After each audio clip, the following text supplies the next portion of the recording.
Hey everybody, I'm going to talk about Wing Chun chain punching being used in BKFC.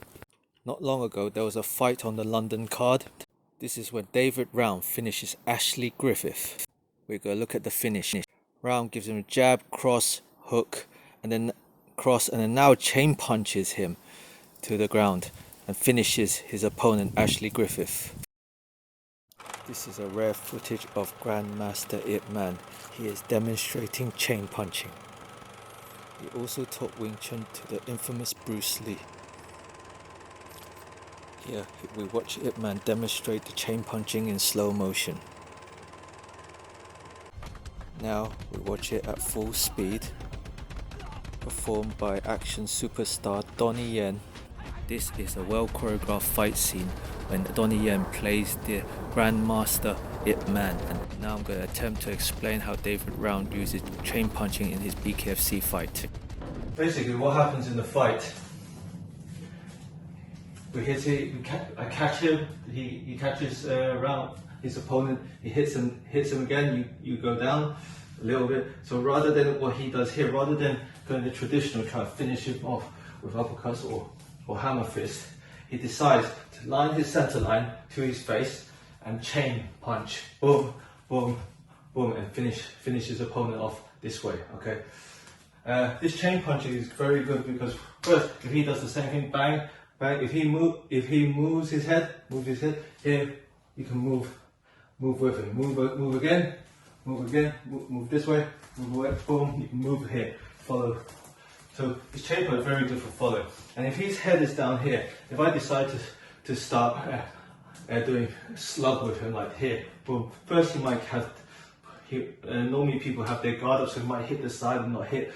And plus he could easily counter. He could come up, come in, counter me, boom, here as I go round to do these looping punches. Okay, or he can loop his punch high up, boom, okay, and hit and knock me out. Okay, so here, once you're in this position, go back to your here. When you're in this position, you're actually you've closed off this line of attack here, so he can only go round. Okay, this is where if you're using this chain punch, you have to be careful because the side doors are open for those looping punches. So when you do these looping punches, you must chain back and whack.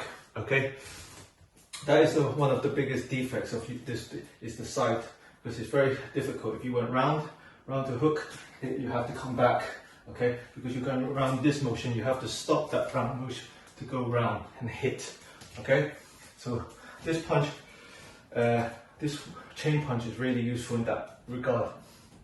Okay, or in close position as well. That's why in close position you see in boxing they do a lot of they do hooks. They don't do straight punches very often because they can't. Because with the torque, you have to put this momentum in to cause a lot of power. So they don't do a lot of straight punches. But in Wing Chun, when they do chain punching, here you can actually from this punch, whatever you want to call it, it's like holding a door handle basically. You can easily hit and hurt them, boom, in close proximity. Rather than going round, if I went round here, you can easily block and counter back, or block and counter with the same hand, boom, and he can easily counter. But here, in close proximity, I take the foot, so he has to go around, bang, boom. You see, I can catch full of this. So this close is easy to put. You see, you can easily put power rather than put straight. It's not as powerful. Okay, but obviously hooks. Overall, hooks. You see here, you can easily guard all of this, but here you can go straight through the middle. Especially here at BKFC, using these using this, you can easily punch through, bang. You see, but when he has his hands up like this, bang, he can here you can easily block. Move your head, move your fist now, move your fist, move your fist, yeah, that's it. But if I was to go change the angle, see it goes in, it just slips in. Okay. Also, with this chain punching is good. As you hit, if you block, you hit, or you get through, you can actually pull this guard back down and then go through the other one and open this guard. And this one will constantly check this hand. Problem is you're open for this side. So here you go really be what do you call it, awake for this on these side doors. Okay, on the front you know you're safe, so you just all you have to do is try to register what's coming on from these side angles. Okay. Yeah.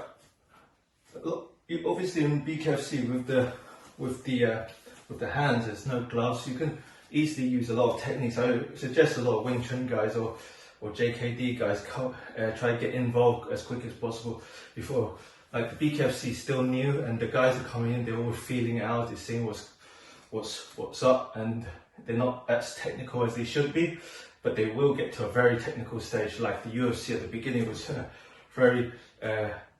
It was very brawler, sluggish, not very technical, but right now they're very technical, they're very refined, they're very, they have their own syllabuses now. But even BKFC, they don't even have, I don't even think they've got proper, they've got like proper coaching, or if they, or even schools. And all the coaches, they have to, I guess, they have to learn from like Lu Fui, which used bare knuckle, and some Muay Thai guys use bare knuckle, or some BKB guys that they could get their knowledge from. But traditional martial artists always use this, so they can always, so for them they'll get used to this. Okay. Thank you very much.